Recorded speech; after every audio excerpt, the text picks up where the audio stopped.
Now, they said that there's no motive. Then the FBI posts a casing that literally reads anti ICE. If that's not motive, what are we doing here? Deadly sniper attack in Dallas. One detainee was killed, two others were injured, and we still do not know their names, but we are told that one of the people shot was a Mexican national. There's also some new detail coming out about the shooter, the gunman. Authorities say he took his own life at the scene. We're told he was 29 years old. This is an old mugshot of the gunman, identified by CNN sources. A motive still being investigated. FBI Director Kash Patel did put out this photo, though. You see it here. This is he says that it shows a bullet casing left at the scene with the words anti-ICE scrawled on it. Again, they are still investigating why that man carried out this attack. President Trump, though, quick to label it the work of quote-unquote radical left terrorists. CNN's Ed Lavendera, live in Dallas for us. What's the very latest that you're picking up, Ed? Hi, Kate. Well, administration officials insist there is other evidence beyond that picture that Kash Patel, the FBI director, put out yesterday that suggests that this suspect was motivated by left-wing ideology and a hatred for ICE officers here. But we have not seen that yet, and we'll continue to work on digging into the motivation for all of this. But we can tell you that back out here at the scene of the shooting, investigators are back, FBI agents back, and they're a great deal of attention being focused on this building where it is believed that the shooter fired from, because it is directly behind the ICE field office. And you can see there into the sun, that is the area in the back of the Immigration and Customs Enforcement office where the shooting took place, where that one detainee was killed and two others wounded yesterday. DHS Secretary Kristi Noem said that there was the shooter was firing all over the building, and we have seen some images from inside the building that show strikes from gunfire inside that ICE office as well. And we also spoke with a witness yesterday, Kate, who had come here with her mother. Her mother had a previously scheduled meeting with immigration officers, and she showed us video that captured sounds of the gunfire. Her family was barricaded in their car as the gunfire was going off. And what was so striking about that video is that it wasn't a rapid fire succession of gunshots, but it was slow and methodical. I heard about 7 shots over the course of a minute and a half on the video that the family shared with us yesterday. So it was striking. And, there's been a great deal of concern. You see this one little car here at the base of that staircase. Investigators spent hours yesterday combing through that car as well, pulling out evidence. So all of that work here continues here more than 24 hours after the shooting at this ICE field office in Dallas. Kate? Ed, thank you so much for being there on the scene. Much more reporting to come. Sarah? Again, a case and scratch anti-ICE. They still say no motive. I mean, if words don't count when they cut against the script, then truth is just a volume knob. Now, watch what no motive looks like when it lands in a family's lap. After ICE arrests an illegal immigrant who allegedly caused a multi-car pileup while driving an 18-wheeler. That crash last year severely injured 6-year-old Delilah Coleman, leaving her with critical and life-altering injuries. And her parents join us now, Marcus Coleman and Ileana Kraus. Thank you so much for being here. I'm sorry for what you and Delilah are going through. Marcus, could you start us here and just explain what happened and how your little girl has suffered after this? Good morning. Yeah, she was involved in a vehicle accident last year on June 20th. And she was on her way to Victorville. We had a heat wave here in Bakersfield, 112 degrees that weekend. So she went up there to go swimming, and there was construction on the highway that she was on. They were at a dead stop. Multiple vehicles were sitting there waiting. And what they did was they closed off one lane to open up another lane and let traffic travel through one lane at a time. And the semi-truck failed to stop. Smacked her vehicle first, as well as went through 4 other vehicles before coming to a complete stop. My daughter was airlifted from Adelanto area, the Highway 395, all the way to Loma Linda Children's Hospital, where she stayed there for about a month and a half, and she was in a coma for about 3 of those weeks. She's a beautiful child. Ileana, can you tell people a little bit about what she's going through in terms of continued injuries and the fact you have two other young children as well, and sometimes they're getting ahead of her. Yes, we have a 3-year-old and an almost 2-year-old, and it seems like they're advancing a lot faster than she is at this point.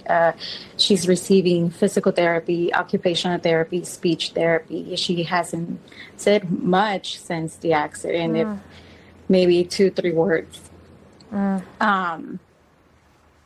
She has a TBI. She is now diagnosed with cerebral palsy and global developmental delay. She doesn't walk. She receives nutrition through a G tube. Right. Right she's now, going we're through not a lot. very sure. Yeah, she's going through Marcus, a lot. so somebody was arrested. Can you tell us about what you know in terms of who he is? And a little bit, please describe your attempts to get the attention of your governor. Well, when the accident first happened, we had reached out to several parties.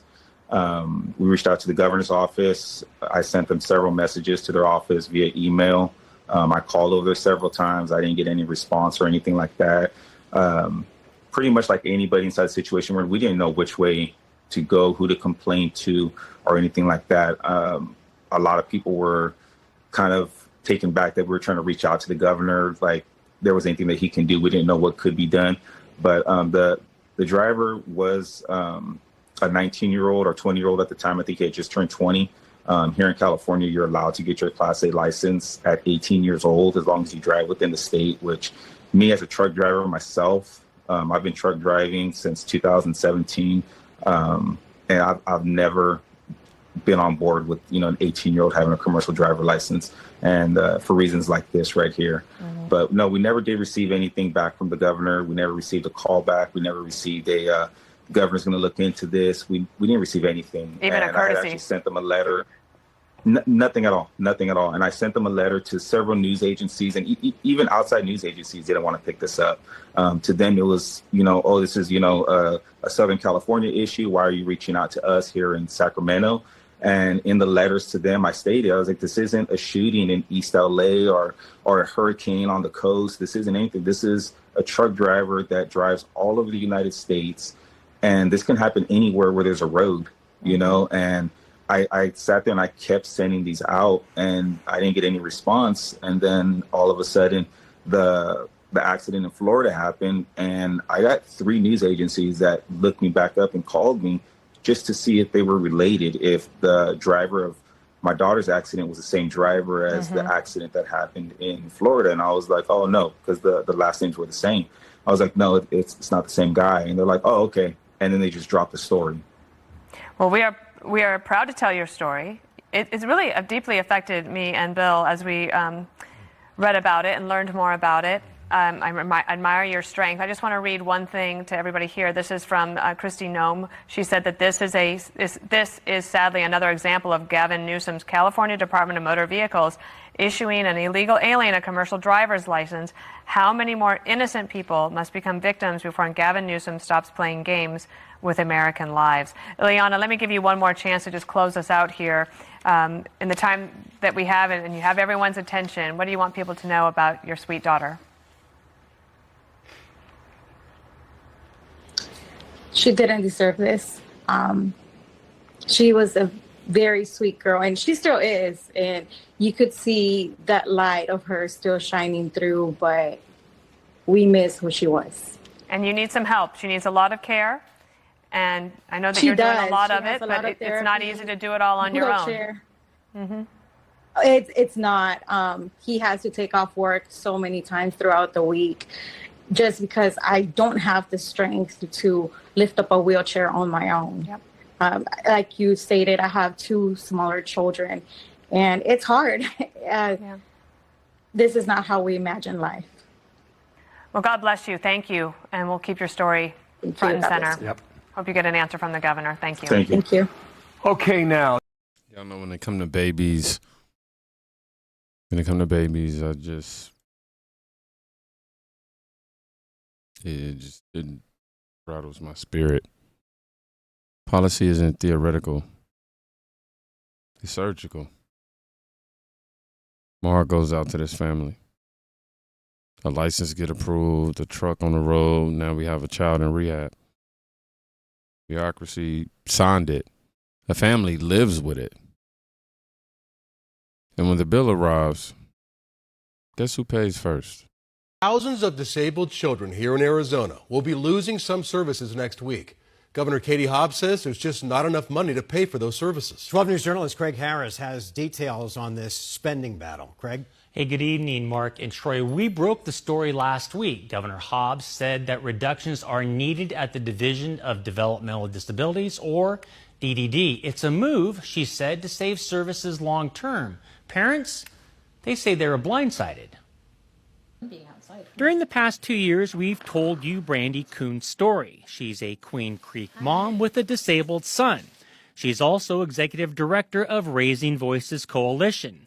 She's rallied others in the disability community at the Capitol to prevent cuts to DDD earlier this year. So influential, she has the ear of Governor Hobbs.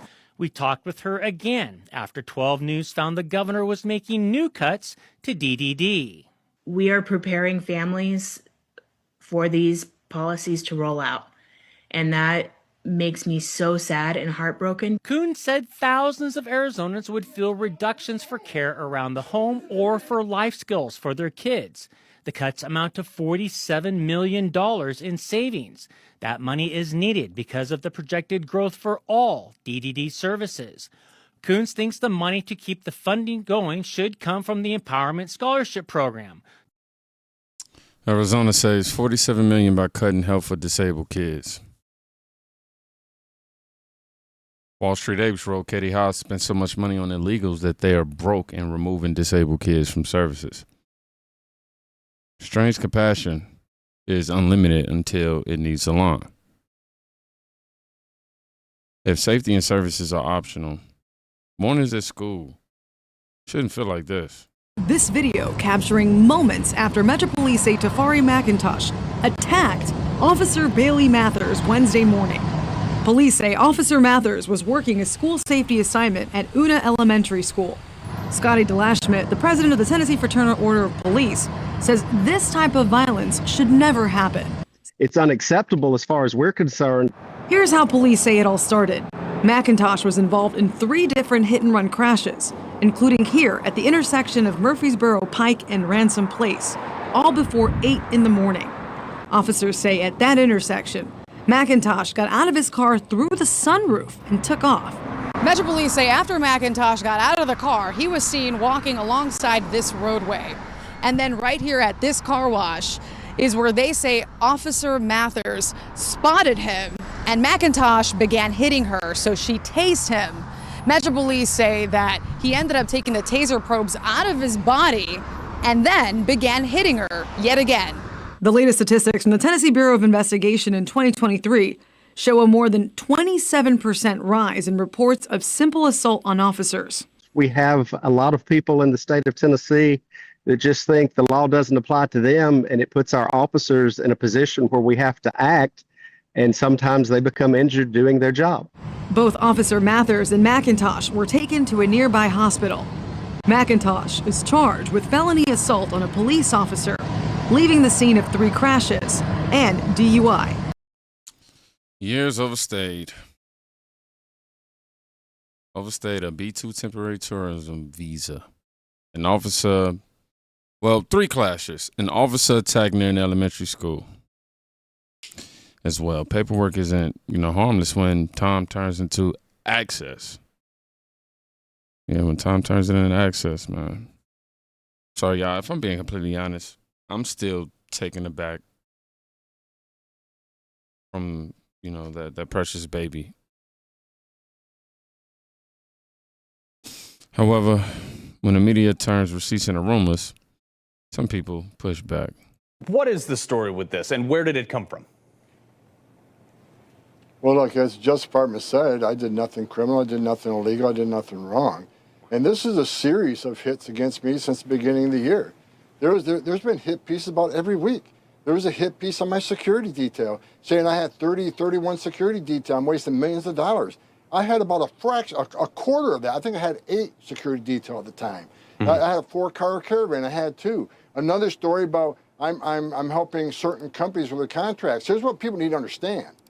Day one of the administration, when President Trump asked me to come back and we entered on duty, I met with ethics attorneys, and by law, you're supposed to recuse yourself from any company you had affiliations with before. But I took it a step further. I recused myself from all federal contracts. I won't have any decision-making in any federal contract, but people, including this recent case, people are saying, I'm going to line the pockets of people. I signed that declaration. I do not make decisions in any federal contracts. And just so people know, I make about 18% of what I made in my company to come back and serve my nation. So my family's took a sacrifice. I've taken a sacrifice. I'm back here doing the right thing. The hit pieces keep coming, but I know who's chumming the water. I know who keeps throwing this information out, and the media jumps all over it. And they're going to see some legal actions real soon. I'm working with the legal team. I'm done with it. They can attack me all they want, but we're going to take action. Yeah, I don't. Holman says, see you in court. Here's the rule I live by. When debate dies, defamation pays the rent. So let's end where it started. Evidence versus narrative. And here's my standard. Receipts over rhetoric. Y'all know that. If a case in saying anti-ICE is a motive, if budgets aren't choices, if assaults are isolated, then evidence has no standing. Only politics does. I'm not here for that. Type fake news in the comments so I know that you are part of this channel's audit trail. Share this video with somebody if this made sense to you. And yeah, y'all be safe. Please go check on a friend today. You can quite literally be saving their life. Peace.